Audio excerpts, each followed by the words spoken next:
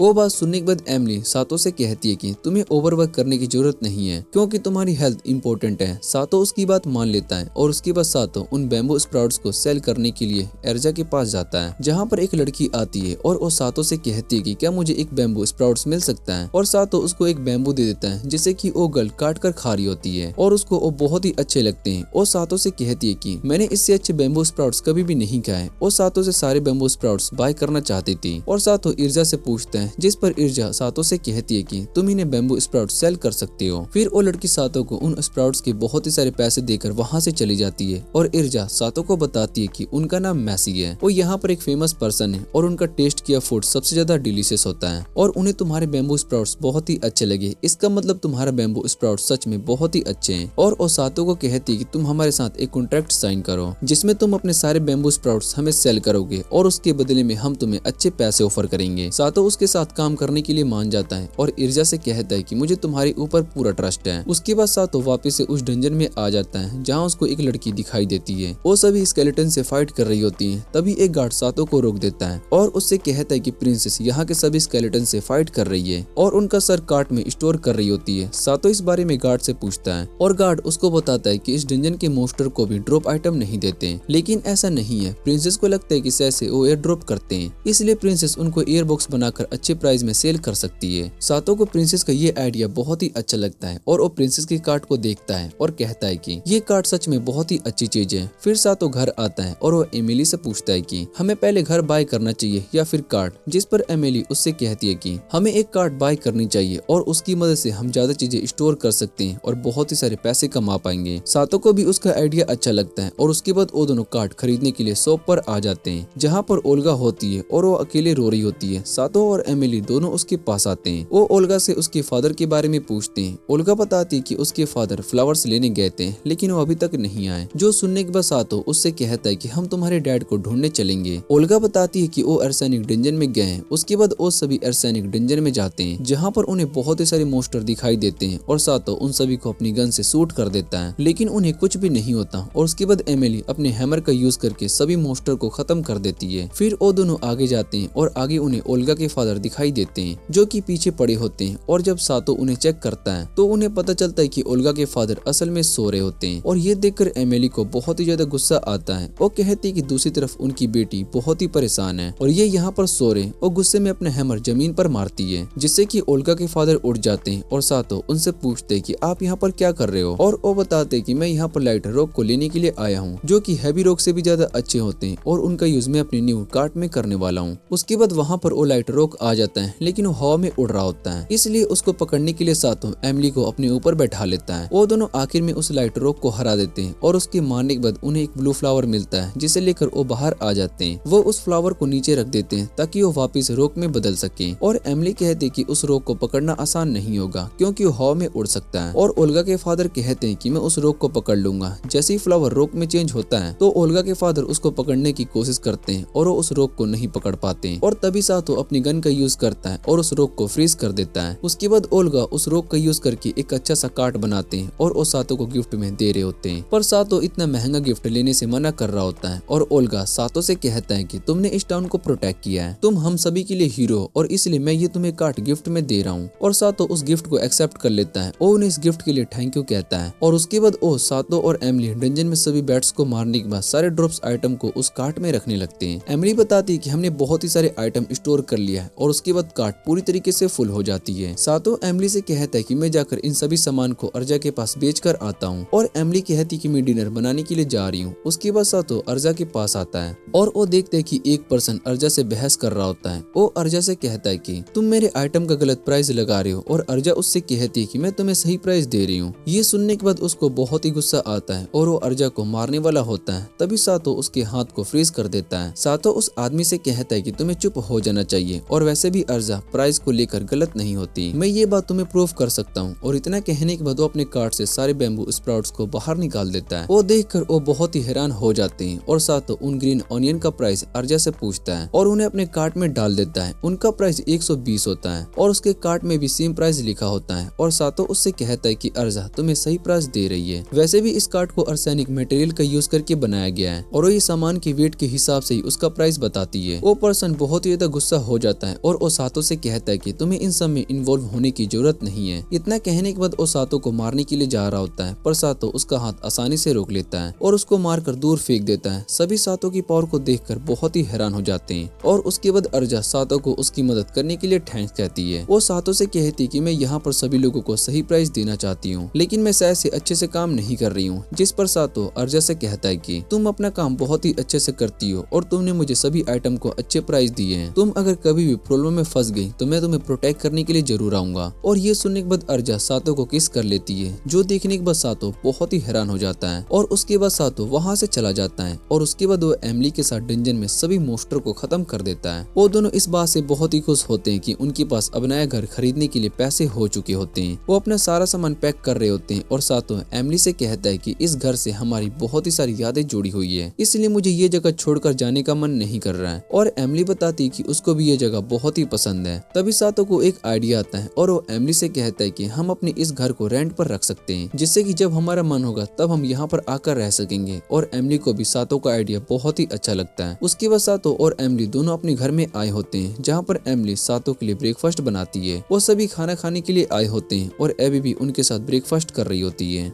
उसके बाद हम एमिली को देखते हैं जो कि खाना बना रही होती है और वो बहुत ही खुश होती है। दूसरी तरफ सातो डंजन के अंदर मोस्टर से फाइट कर रहा होता है और तभी उसके बुलेट्स खत्म हो जाते हैं। सातो उस मोस्टर को अपने हाथों से ही हरा देता है, जिसके बाद उसको पता चलता है कि उसकी पावर्स अब एस रैंक की हो चुकी है। फिर सातो वापस से गिल्ड में आ जाता है, जहाँ पर उसके पास एक नेपच्यून नाम का एक लड़का आता है और वो सातो को आर्म रेसलिंग के लिए चैलेंज करता है, क्योंकि वो सातो की पावर को चेक करना चाहता था। और उसने सुना होता है कि सातो बहुत ही स्ट्रॉन्ग है और सातो उसके साथ आर्म रेसलिंग रेसलिंग के लिए मान जाता है। फिर वो दोनों आर्म रेसलिंग करने लगते हैं और सातो को पता चलता है कि नेपच्यून भी बहुत ही स्ट्रॉन्ग है, लेकिन सातो उसको हरा देता है और सभी ये देखकर बहुत ही हैरान हो जाते हैं कि नेपच्यून सातो से हार गया। और फिर सातो को याद आता है कि नेपच्यून असल में वो टाउन का सबसे स्ट्रॉन्ग एडवेंचरर है, यहाँ तक कि उसके पार्टी के मेंबर्स भी बहुत ही ज्यादा स्ट्रॉन्ग है। और नेपच्यून सातो से एक राउंड खेलने के लिए कहता है, पर सातो मना कर देता है। जो सुनने के बाद नेपच्यून सातो को पंच करने के लिए जा रहा होता है, लेकिन सातो उसके अटैक को देख लेता है। फिर सातो उसको पंच मारता है, जिससे कि नेपच्यून दूर जाकर गिरता है और सातो उससे पूछते हैं कि तुम आखिर क्या कह रहे हो, जिस पर नेपच्यून बताता है कि मैं तुम्हारी पावर को चेक कर रहा था और मुझे लगता है कि तुम हमारे पार्टी के लिए परफेक्ट हो। वो सातो को अपनी पार्टी में आने का ऑफर देता है, पर सातो उसको रिजेक्ट कर देता है। और घर आने के बाद सातो ये बात एमिली को बताता है, जो सुनने के बाद एमिली उससे कहती है कि तुमने नेपच्यून को ग्रुप से रिजेक्ट कर दिया। और सातो बताता है कि मुझे उनकी पार्टी में कोई भी इंटरेस्ट नहीं है, मैं सिर्फ तुम्हारे साथ रहना चाहता हूँ। और ये बात सुनकर एमिली भी बहुत ही खुश हो जाती है और उसके बाद वहाँ पर एवे भी डिनर के लिए आ जाती है। फिर एमिली सातो से कहती है कि तुम इस टाउन में एक हीरो हो और इसलिए नेपच्यून ने तुम्हें अपनी पार्टी में ज्वाइन करने के बारे में सोचा है। ये बात सुनकर सातो भी बहुत ही खुश हो जाता है और उसके बाद वो डंजन में आता है, जहाँ पर वो गार्ड सातो को प्रिंसेस का नया प्रोडक्ट दिखाता है। फिर प्रिंसेस एक मोस्टर को खत्म करती है और उसका ड्रॉप आइटम सीधा उस बॉक्स में चला जाता है और उस बॉक्स के ऊपर प्रिंसेस का फेस बन जाता है। गार्ड बताता है कि ये बॉक्स अपने आप सभी ड्रॉप आइटम को कलेक्ट कर लेता है और वो कुछ बॉक्स सातो को भी देता है ताकि वो इसके बारे में अपने दोस्तों को बता सके। और सातो को एक आइडिया आता है और वो उस बॉक्स को लेकर बाहर जाता है। वो इस बात से बहुत ही खुश होता है कि उसका ये आइडिया काम करने लगा है। उसने सारे सीड्स को उस बॉक्स में स्टोर कर लिए, जिसके बाद वो उन्हें बाहर रख देता है और जैसे ही वो सीड्स वापस से मोस्टर में चेंज होते हैं, सातो उन्हें मार देता है। उसके मरने के बाद सातो को बहुत ही सारे बुलेट्स मिलते हैं और जब एमिली उस डंजन से बाहर आती है तो सातो को बाहर देखती है। सातो यहाँ सभी मोस्टर को मार रहा होता है और उसको 2 न्यू बुलेट्स मिलती है और उनमें से एक फायर बुलेट होती है। दूसरी बुलेट को देखने के बाद सातो कहता है कि मुझे ऐसे बहुत ही सारे बुलेट कलेक्ट करने होंगे और सातो बहुत ही सारे बुलेट्स को कलेक्ट कर लेता है। तभी सातो को कुछ फील होता है और सातो इस बारे में एमिली से पूछता है, जिस पर वो सातो को बताती है कि मैजिक स्टॉर्म आने वाला है। फिर सातो एर्जा के पास आता है और उससे मैजिक स्टॉर्म के बारे में पूछता है। एर्जा उसको बताती है कि मैजिक स्टॉर्म असल में एक तरह का नेचुरल डिजास्टर है, जिसकी वजह से किसी भी मैजिशियन का मैजिक काम नहीं करता और यहाँ तक कि मोस्टर भी अपना मैजिक यूज नहीं कर सकता।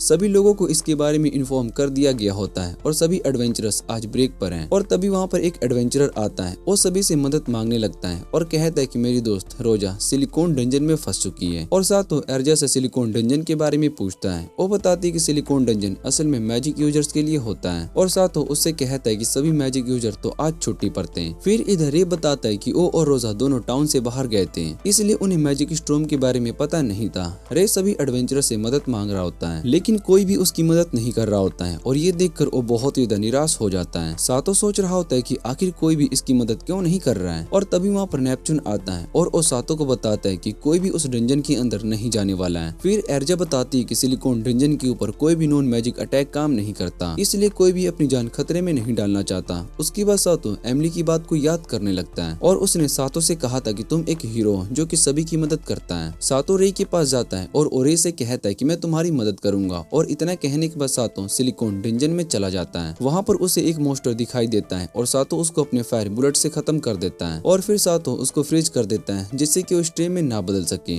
और दूसरी तरफ एमिली गिल्ड में आती है, जहाँ पर वो सातो के बारे में पूछती है। एर्जा बताती है कि सातो इस समय एक प्रॉब्लम में और वो सिलिकॉन डंजन में गया हुआ है और ये बात एवे भी सुन लेती है। इधर सातो आगे जाता है, जहाँ पर उसको रोजा दिखाई देती है और उसकी हालत बहुत ही खराब हो चुकी होती है। तभी वहाँ पर एक मोस्टर आ जाता है। सातो उन पर अटैक करता है, लेकिन उसके बुलेट्स खत्म हो रहे होते हैं। और दूसरी तरफ एमिली और एवे दोनों सातो की मदद करने के लिए आ रहे होते हैं। उनके पास पेंडोरा बॉक्स भी होता है और सभी लोग उन्हें रुकने के लिए कह रहे होते हैं, पर वो उन्हें इग्नोर करके वहाँ से जा रहे होते हैं। एमिली बताती कि सातो असल में मुझे मेरी मोम की याद दिलाता है और वो भी सातो की तरह ही बहुत ही काइंड थी। उसके बाद हम एमिली के पास्ट को देखते हैं, जहाँ पर वो और उसकी मोम दोनों डंजन में आते हैं और उसकी मोम एक स्ट्रॉन्ग एडवेंचरर होती है जो सभी लोगों को प्रोटेक्ट कर देती है। और उसके बाद डंजन में एक बहुत ही बड़ा ड्रैगन आ जाता है। एमिली की मोम उसको ड्रैगन को हरा देती है, लेकिन उनकी हालत बहुत ही ज्यादा खराब हो चुकी थी और वो एमिली से पूछती है क्या बाकी सभी लोग सेफ हैं, जिस पर एमिली हाँ कहती है। और उसकी मोम उससे कहती है कि क्या तुम मुझे अपने पास लेकर जा सकती हो। और एमिली अपनी मोम को उठाकर डंजन से बाहर लेकर जा रही होती है। उसकी मोम उससे कहती है कि अगर तुम फ्यूचर में एक एडवेंचरर बन जाओगी तो तुम भी मेरी तरह सभी लोगों की मदद करना। और इतना कहने के बाद उसकी माँ की मौत हो जाती है। ये बात याद करने के बाद एमिली कहती है कि सातो भी मेरी मोम की तरह ही सभी लोगों की मदद करता है। इधर सातो की नॉर्मल बुलेट्स का उन मोस्टर पर कोई भी असर नहीं हो रहा होता है और तभी वहाँ पर एमिली और एवे आ जाती है। उनके पीछे बहुत ही सारे स्ट्रे मोस्टर होते हैं और एमिली सातो से कहती है कि तुम इन स्ट्रे से फाइट करो और तब तक हम इन मोस्टर को खत्म करते हैं। इतना कहने के बाद एमिली और एवे दोनों उन सभी मोस्टर को खत्म कर देते हैं और इधर सातो उन सभी स्ट्रे को मार देता है। उसके बाद वो सभी रोजा को लेकर डंजन के बाहर आ जाते हैं जहाँ पर रे उनका वेट कर रहा होता है। रे रोजा को देखकर बहुत ही खुश हो रहा होता है लेकिन उसकी हालत खराब हो चुकी होती है, इसलिए वो उससे कहता है कि मैं अपनी हीलिंग मैजिक का यूज नहीं कर सकता। जिसके बाद सातो एक हीलिंग बुलेट निकाल कर रोजा को हील कर देता है और रे ये देखकर बहुत ही खुश हो जाता है और सातो को थैंक यू कहता है। उसके बाद वो सभी टाउन में आ जाते हैं और सातो एमिली से कहता है कि तुमने उन बुलेट्स को लेकर बहुत ही अच्छा काम किया। जिस पर वो बताती है कि हमने तुम्हारा आइडिया यूज किया है, हम उन सभी स्ट्रे को खत्म करने लगेंगे और हमें बहुत ही सारे बुलेट्स मिल गए। उसके बाद वो सभी खाना खाने के लिए घर पर आ जाते हैं जहाँ पर एमिली उन सभी के लिए अच्छा सा डिनर बनाने वाली थी। अगले दिन सातो अपना न्यू ड्रॉप लेकर एर्जा के पास आता है जो कि वाटरमेलन्स होते हैं। एर्जा उन्हें चेक करने के लिए जा रही होती है, तभी वहाँ पर मैसी आती है और वो उस वाटरमेलन को ट्राई करती है। उसको वो बहुत ही अच्छे लगते हैं और ये देखकर बाकी सभी लोग उस वाटरमेलन को खाने लगते हैं। उन्हें भी वो बहुत ही अच्छा लगता है और एर्जा सातो से कहती है कि तुम्हें हमारे साथ इन वाटरमेलन का भी कॉन्ट्रैक्ट साइन करना होगा। सातो उसके लिए मान जाता है और उसके बाद एर्जा सातो से कहती है कि तुम्हें ये वाटरमेलन डंजन के 5 लेवल से मिले होंगे। जिस पर सातो उसको बताता है कि हमने वहाँ के मोस्टर को हराकर ये वाटरमेलन लेकर आए हैं। फिर एर्जा सातो से कहती है कि तुम्हें अब लाइसेंस के लिए अप्लाई करना चाहिए। सातो एर्जा से पूछता है कि तुम किस लाइसेंस की बात कर रही हो और वो बताती है कि लेवल 6 और उसके आगे लेवल के डंजन में जाने के लिए तुम्हें एक लाइसेंस की जरूरत होगी क्योंकि वो डंजन बहुत ही खतरनाक होते हैं, इसलिए वहाँ पर सिर्फ वही एडवेंचरस जा पाते हैं जिनके पास लाइसेंस होता है। बिना लाइसेंस के तुम अपने ड्रॉप आइटम को नहीं सेल कर पाओगे और सातो उसकी बात को समझ जाता है। उसके बाद वो और एमिली दोनों लाइसेंस को अप्लाई करने के लिए आ जाते हैं जहाँ पर सातो रिसेप्शन पर बैठे आदमी से पूछता है कि क्या यहाँ पर मेरा लाइसेंस अप्लाई हो सकता है। जिस पर वो आदमी सातो से उसकी अचीवमेंट से पूछता है और सातो को याद आता है कि एर्जा ने उसको पहले बताया था कि अगर उस सातो को इस तरह से कोई सवाल पूछे तो उसका जवाब आंसर क्या देना है। सातो उस आदमी से कहता है कि मैं डंजन के 5th फ्लोर से बहुत ही सारे वाटरमेलन लेकर आ चुका हूँ और उसकी बात सुनने के बाद वो आदमी सातो को अपने साथ आने के लिए कहता है। वो एक मेलन को अपने रूम में रख देता है और सातो से कहता है कि ये लेवल 6 के स्ट्रे में चेंज हो जाएगा और अगर तुमने स्ट्रे को हरा दिया तो तुम्हें लाइसेंस मिल जाएगा। सातो भी इस टेस्ट के लिए रेडी हो जाता है और उसके बाद उसके सामने एक मेटल बॉल जैसा स्ट्रे आ जाता है और उस पर सातो के अटैक्स काम भी नहीं कर रहे होते हैं। फिर सातो को एक आइडिया आता है और उस मेटल बॉल पर पहले फायर बुलेट्स का अटैक करता है और उसके बाद उसे फ्रीज कर देता है। सातो उस बॉल को हाथ से ही तोड़ देता है और ये देखकर एमिली भी बहुत ही हैरान होती है और सातो से पूछती है कि तुमने ये कैसे किया। फिर सातो बताता है कि मैंने स्टील का टेम्परेचर पहले से बहुत ही हाई कर दिया और उसके बाद उसको फ्रीज करके उसका टेम्परेचर पहले से कम कर दिया। इस तरह से स्टील बहुत ही कमजोर हो गया और मैंने उसको आसानी से तोड़ दिया और उसको ऐसा करता देख वो आदमी भी बहुत ही इम्प्रेस हो जाता है। वो सातो से कहता है कि मैं यहाँ पर 10 साल से काम कर रहा हूँ लेकिन मैं तुम्हारे जैसे किसी एडवेंचरर को भी नहीं देखा। वो सातो को उसका लाइसेंस बेच दे देता है और सातो को एक आइडिया आता है जिसके बाद वो एक फिश को नीचे रख देता है। फिर वो फिश बड़े से गोरिल्ला में बदल जाता है और उसको देखने के बाद एमिली बहुत ही डर जाती है। सातो उससे कहता है कि मैं इसको हरा सकता हूँ और वो अपने फ्रीजिंग बुलेट्स का यूज करके उस गोरिल्ला को पकड़ लेता है। फिर वो अपनी गन से उस गोरिल्ला को मार देता है और ये देखने के बाद एमिली उससे कहती है कि पहले हमें इस गोरिल्ला को मारने में बहुत ही मुश्किल हुई थी पर तुमने इसको आसानी से हरा दिया। और सातो को ड्रॉप में एक गन मिलती है जिसको देखने के बाद वो कहता है कि मैं एक साथ दोनों गन का यूज कर सकता हूँ लेकिन इसके लिए मुझे प्रैक्टिस करना होगा। और उसके बाद सातो एर्जा के पास आता है और एर्जा उसको बताते है कि यहाँ टाउन में स्ट्राइक हो चुकी है। एडलबर्ट ग्रुप के लोग डंजन पर कब्जा कर चुके हैं और वो हमें राइस देने से मना कर रहे हैं क्योंकि वो चाहते हैं कि हम उन्हें राइस के बदले में ज्यादा पैसे दें और इसलिए टाउन के सभी लोग उनके खिलाफ स्ट्राइक कर रहे हैं। ये सब सुनने के बाद सातो भी उस डंजन के पास आ जाता है जहाँ पर नेपच्यून होता है और सातो उससे पूछते हैं क्या तुम उस ग्रुप को हराने के लिए आए हो। जिस पर नेपच्यून कहता है कि मुझे इस काम के लिए हायर किया गया है और सातो उससे कहता है कि मैं अंदर जाकर उनसे बात करने की कोशिश करता हूँ। फिर सातो डंजन में आ जाता है और उसको देखने के बाद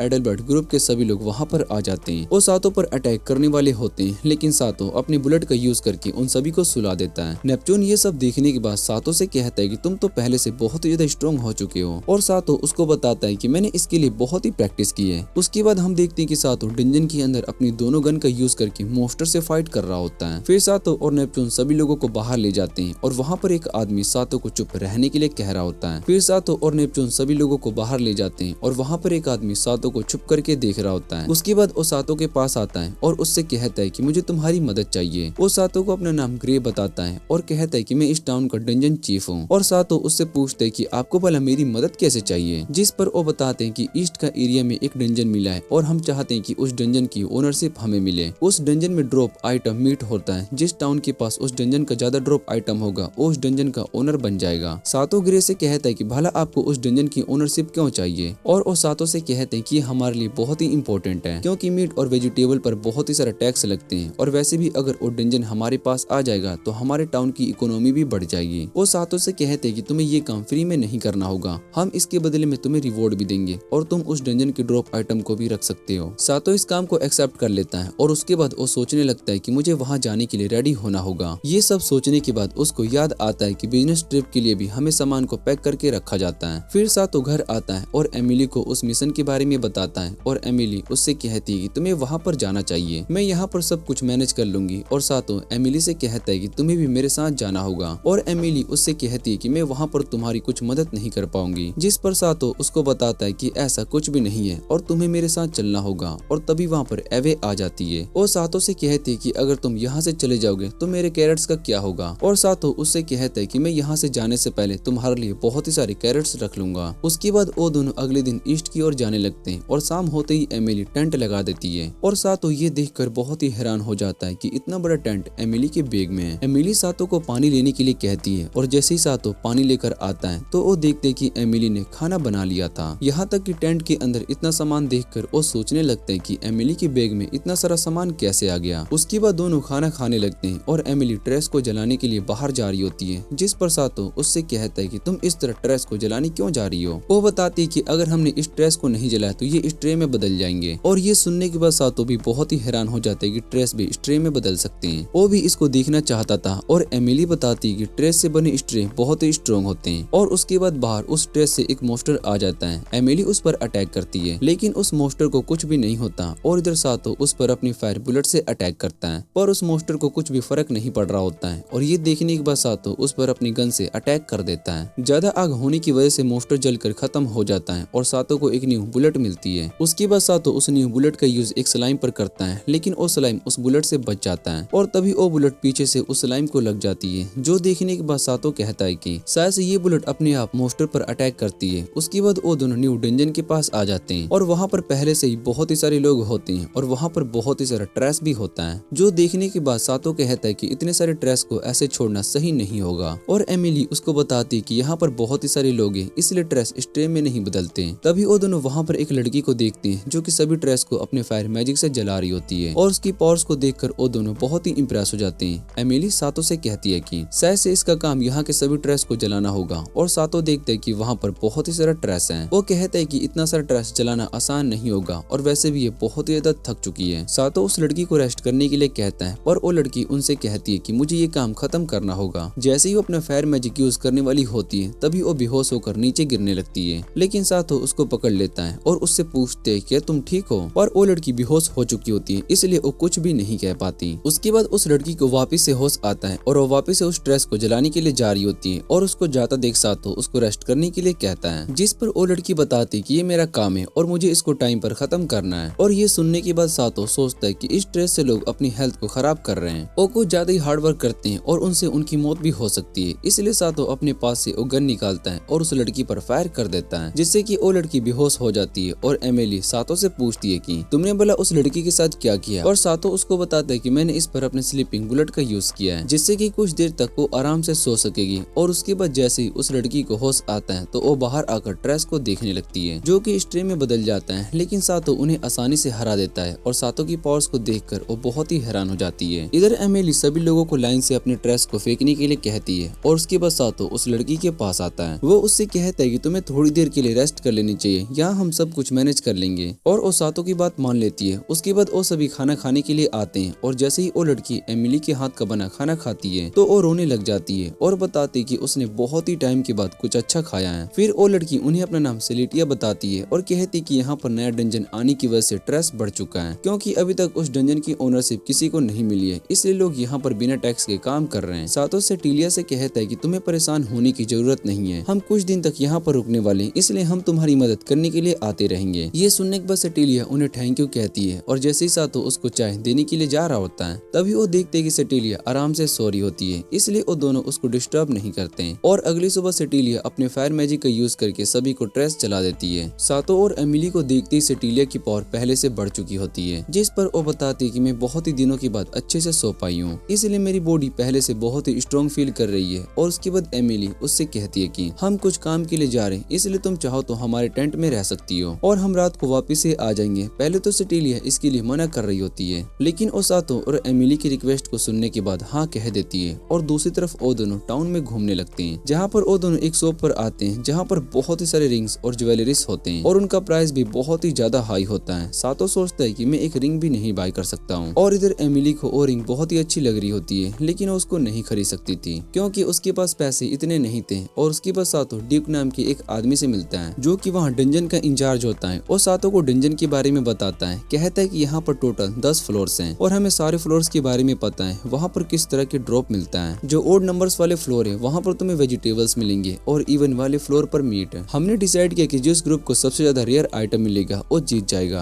और ये सुनने के बाद सातो ड्यूक से कहता है कि मैं रेयर आइटम को ढूंढने के लिए जा रहा हूँ, जिस पर ड्यूक उससे कहता है कि तुम्हें जाने की जरूरत नहीं है, मैंने पहले ही अपने लोगों को वहाँ पर भेज दिया है और रेयर मोस्टर को ढूंढकर हमें इन्फॉर्म कर देंगे और तुम्हारा काम सिर्फ उन्हें मारकर उनसे रेयर ड्रॉप को लेना है। ये सुनने के बाद सातो भी बहुत ही खुश हो जाता है कि उन्होंने पहले से ही मेरे लिए प्लान बनाकर रखा है। और तभी वहाँ पर एक गार्ड आता है और ड्यूक को बताता है कि हमें एक मोस्टर मिला है जो कि फर्स्ट फ्लोर पर है। और ये सुनने के बाद वो सभी उस मोस्टर के पास जाते हैं। सातो वहाँ पर कुछ और एडवेंचरस को देखता है और उनके बारे में ड्यूक से पूछता है, जिस पर ड्यूक बताता है कि वो ओल्ड मैन असल में हार्डवर है, वो भी इस डंजन की ओनरशिप के लिए हमसे बैटल कर रहा है और उसके साथ में जो एडवेंचरर है उसका नाम जीन है, उसका ड्रॉप लेवल F है। और वो सातो से पूछते हैं कि आखिर इतने लो लेवल की एडवेंचरर अपने साथ क्यों लेकर आए हैं, जिस पर ड्यूक बताता है कि वो हमारे ड्रॉप आइटम खराब करना चाहते हैं क्योंकि जीन का ड्रॉप आइटम लो है, इसलिए वो हमारे मोस्टर को खत्म करने की कोशिश करेगा जिससे कि हमें रेयर आइटम नहीं मिलेंगे। फिर सातो उस मोस्टर पर अपनी गन से फायर करता है और उसको लगता है कि शायद से वो मोस्टर मर चुका है और वो मोस्टर और भी ज्यादा बड़ा हो जाता है। और इधर हावर्ड बताता है कि इस तरह के मोस्टर को मारने के लिए पहले उनके कोर को खत्म किया जाता है। उसके बाद जीन उस मोस्टर पर अटैक करने के लिए जा रहा होता है, लेकिन तभी सातो अपने पास से एक बुलेट निकालकर उस मोस्टर पर अटैक कर देता है। वो बुलेट अपने आप मोस्टर के कोर को खत्म कर देती है, जिसके बाद मोस्टर मर जाता है और सातो को ड्रॉप आइटम में बीन स्प्राउट्स मिलते हैं। ड्यूक सातो से कहता है कि तुमने सच में बहुत ही अच्छा काम किया। और इधर हावर्ड और बाकी सभी गुस्से में वहाँ से चले जाते हैं। ड्यूक सातो को उसके काम के लिए बहुत ही सारे पैसे देता है और उससे कहता है कि तुमने बहुत ही अच्छा काम किया। उसके बाद सातो एमिली के पास आता है और उसको सारी बात बताता है और फिर वो एमिली को वही रिंग देता है जो कि उसने शॉप पर पसंद की थी।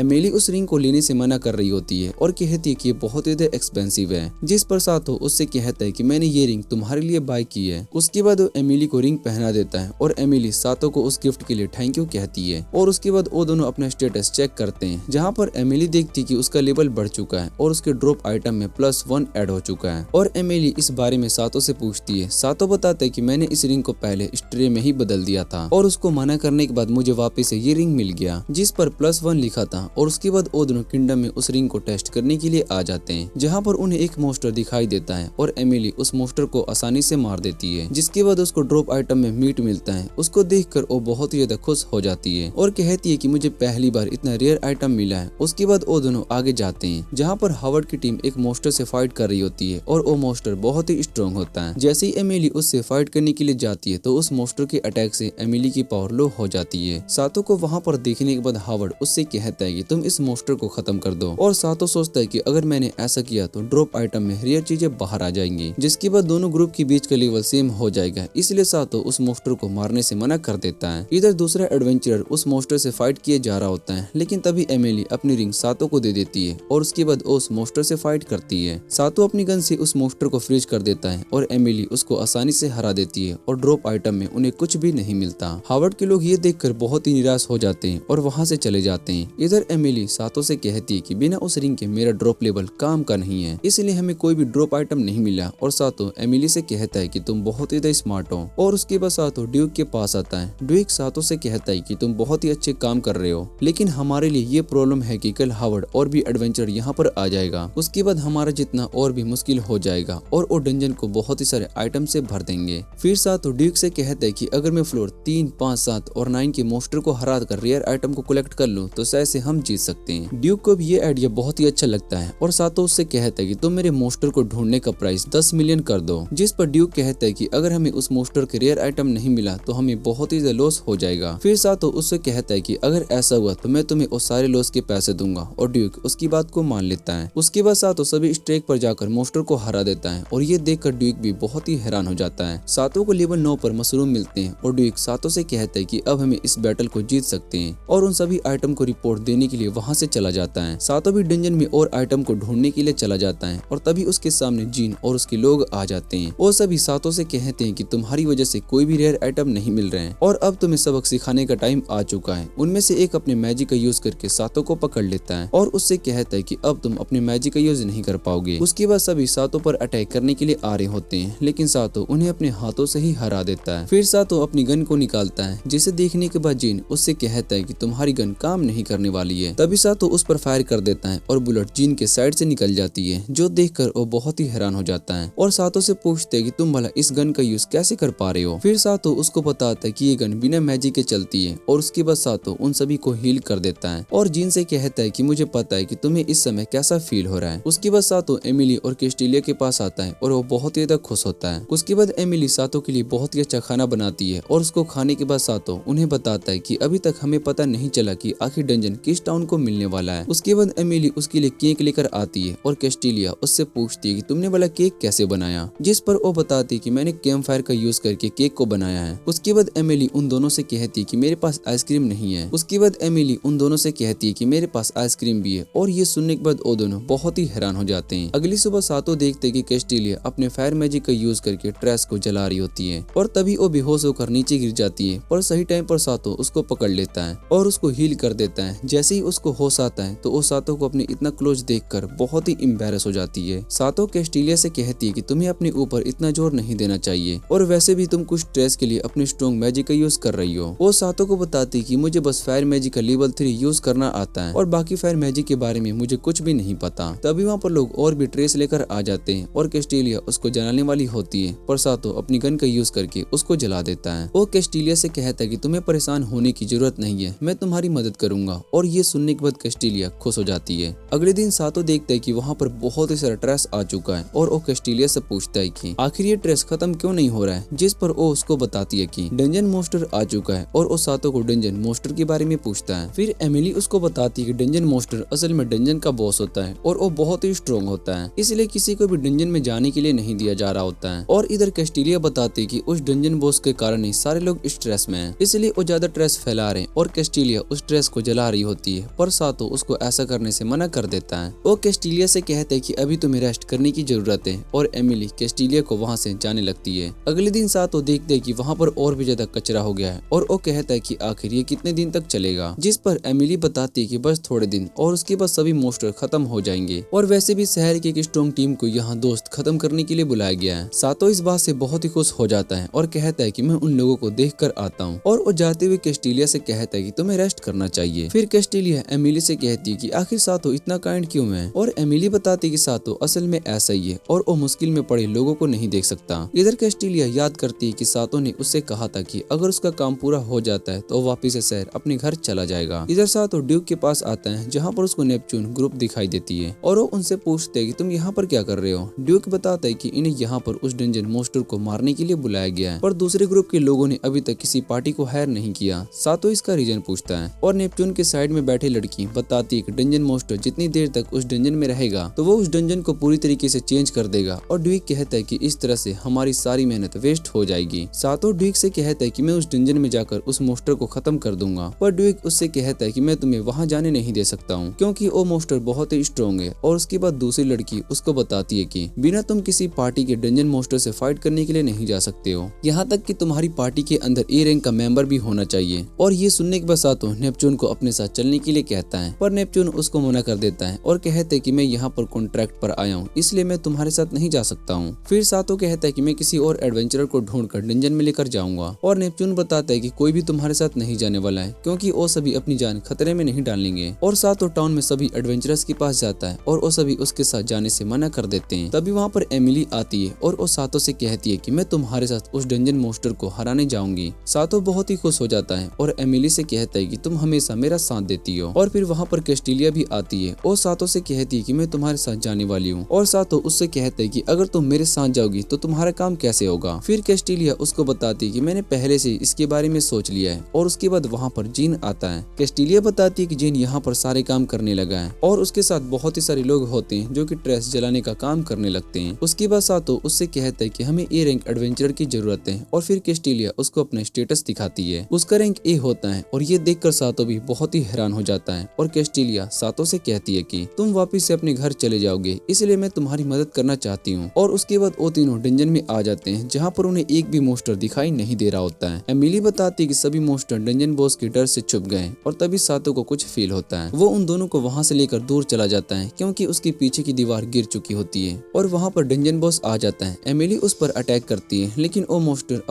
अपने बैरियर का यूज करके बच जाता है। सातो भी अपनी गन का यूज करता है लेकिन उस यूनिकॉर्न को कुछ भी नहीं होता और सातो कहता है कि हमें पीछे इसका बैरियर तोड़ना होगा। कैस्टिलिया अपनी फायर मैजिक का यूज करती है और तभी सातो भी अपनी गन से शूट करता है और उसके बाद यूनिकॉर्न का बैरियर टूट जाता है। फिर एमिली उस पर अटैक करने के लिए जाती है लेकिन वो उसके अटैक से बच जाता है और एमिली दोबारा से उस पर अटैक करने वाली होती है लेकिन वो वापस अपने बैरियर का यूज करने लगता है और सातो कहता है कि हमें उसको जल्दी से खत्म करना होगा। इधर यूनिकॉर्न अपने मैजिक का यूज करता है जिससे कि उन सभी का लेवल स्टार्स कम हो जाता है। एमिली जैसे ही उस पर अटैक करने के लिए जाती है तो वो यूनिकॉर्न उसको दूर फेंक देता है और एमिली का ये हालत देखने के बाद सातो उससे पूछता है क्या तुम ठीक हो। दूसरी तरफ सातो कैस्टिलिया को देखता है जो कि बहुत ही ज्यादा थक चुकी होती है और सातो उसको रेस्ट करने के लिए कहता है। कैस्टिलिया सातो से माफी मांगती है कि मैं तुम्हारी मदद नहीं कर पाई, जिस पर सातो उससे कहता है कि तुमने अपना काम बहुत ही अच्छे से किया है। फिर सातो एमिली से कहता है कि तुम कैस्टिलिया का ध्यान रखो और तब तक मैं उस मोस्टर से फाइट करता हूँ। उसकी बातें सुनने के बाद कैस्टिलिया याद करती कि जब वो ट्रैश जलाने का काम करती थी तब किसी को भी उसकी फिक्र नहीं थी, सब उस पर बस काम को लेकर गुस्सा हो रहे होते हैं। पर जब वो सातो से मिली थी तब सातो ने उसको समझाया था और ये सब याद करने के बाद कैस्टिलिया उठ जाती है। वो सातो से कहती कि हम इस मोस्टर को हरा कर रहेंगे और इतना कहने के बाद वो वापिस से अपना फायर मैजिक यूज करती है। इधर सातो एमिली का हैमर उठाकर उस यूनिकॉर्न पर अटैक करता है और उस अटैक के बाद उस डंजन बॉस को हरा देते हैं। उसके बाद कैस्टिलिया बेहोश हो जाती है और सातो उसके पास आता है। फिर जब उसको होश आता है तो सातो उसको गोल्डन हॉर्न देता है जो उसको यूनिकॉर्न को हराने के बाद मिला था और कैस्टिलिया उसको लेने से मना कर रही होती है, जिस पर सातो उसको बताता है कि तुम्हारे बिना हम इस मोस्टर को नहीं हरा पाते हैं, इसलिए ये तुम रख सकती हो और इसका यूज करके तुम लेवल 1 मैजिक का भी यूज कर पाओगी। और कैस्टिलिया इस बात से बहुत ही खुश हो जाती है। दूसरी तरफ डीक को पता चलता है कि सातो ने डंजन बॉस को हरा दिया है और उसके बाद हम नेपच्यून को देखते हैं जो कि हार्वर्ड के पास होता है। वो हार्वर्ड से कहता है कि तुम्हारी वजह से मैंने सातो से फाइट करने का चांस खो दिया। इधर नेपच्यून ग्रुप की लड़कियां सातो से कहती है कि तुम्हारे पास तो सच में बहुत ही अच्छी पार्टी मेंबर्स हैं। उसके अगले दिन कैस्टिलिया अपने फायर मैजिक का यूज करके आसानी से ट्रेस जला रही होती है और तभी वहाँ पर सातो आता है। वो कैस्टिलिया को बताता है कि डंजन की ओनरशिप सेक्ट्रो टाउन में मिल चुकी है और मैं वापस से उस टाउन में जा रहा हूँ। फिर सातो कैस्टिलिया से कहता है कि क्या तुम हमारी पार्टी को ज्वाइन करना चाहती हो और कैस्टिलिया इसके लिए हाँ कह देती है। उसके बाद वहाँ पर एमिली भी आ जाती है और कहती है कि हम तीनों की पार्टी सच में बहुत ही ज्यादा अच्छी बनेगी। वो तीनों इस बात से बहुत ही ज्यादा खुश हो जाते हैं।